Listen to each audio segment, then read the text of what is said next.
Hi, my name is Jessica Erickson, and today I'll be talking about how the Fourth Estate influences the way our government politics are ran. The Fourth Estate is the fourth branch of government, with the executive, judicial, and legislative being the first three. The Fourth Estate was created as a freedom of press. It serves as a freedom of media and correlates with the First Amendment freedom of speech and power of expression. I'll be touching on three main points. The first one being that freedom of press has evolved via TV and internet expansion. The second being that the Fourth Estate has created a sort of watchdog society. And the third being that a Fifth Estate is emerging due to the expansion of internet. Society is evolutionizing fast thanks to the digital age, and this is changing the way that our government politics are in.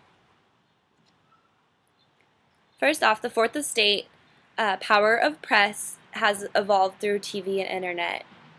Eric Lake's article in 2012 called The Open Gates of the Fourth Estate, Civic Literacy Meets Civic Journalism explains that traditional journalism is being overthrown by civic journalism. And traditional journalism means that there was a specific editor, writer, publisher, and that usually it was processed through newspapers or a form of magazine article as being the only source of information gathering. Civic journalism, however, has brought in, and this is due to internet and TV expansion, especially internet expansion, because we as a public have access to blogs, we can make our own websites, we can make our own chat rooms, and people can react and express themselves to our political issues via the internet. It allows for us to cover democratic debates. It allows for us to participate more in how our government political officials run this country. Civic journalism can always also lead to comparisons with how the rest of the world is ran. Because we have internet access, most of the world does as well, so we get a say and we get to compare how their country political officials are running the way that their country works versus how America is running the way that our country works.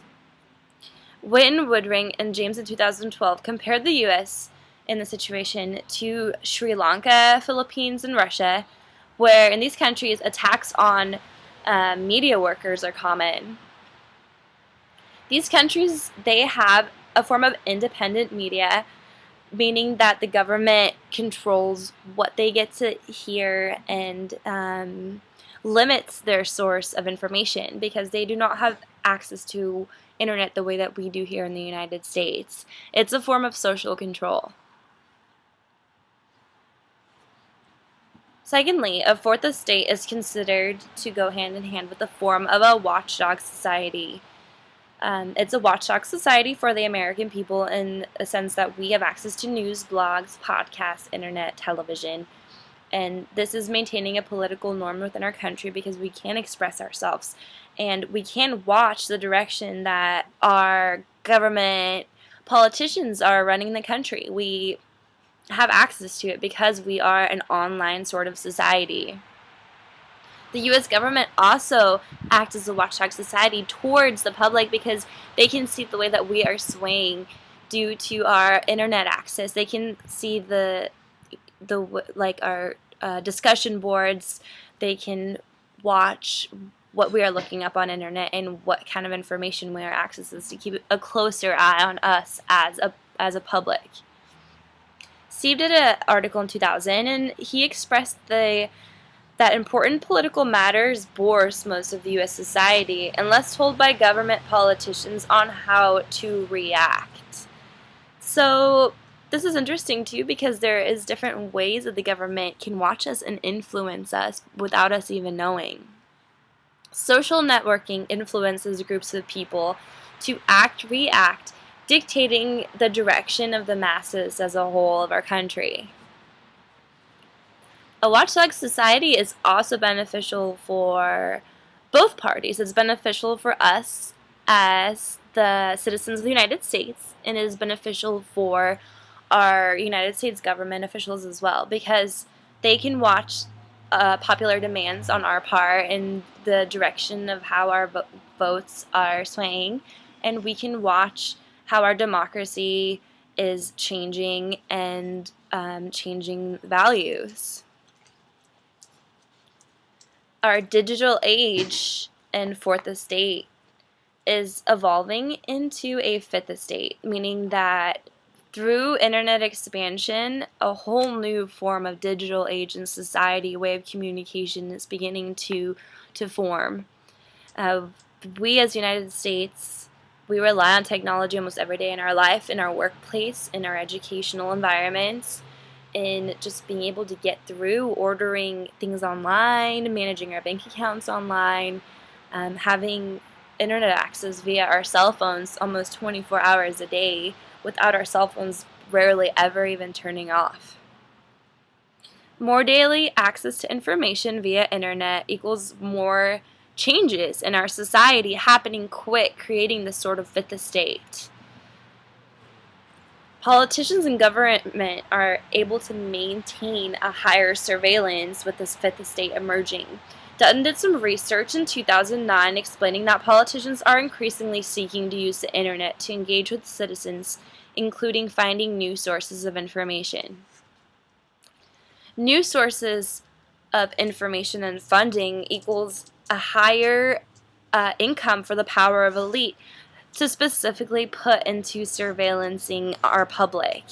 And this is already being done through cameras in the workplace and parking lots, and now we have access to online, and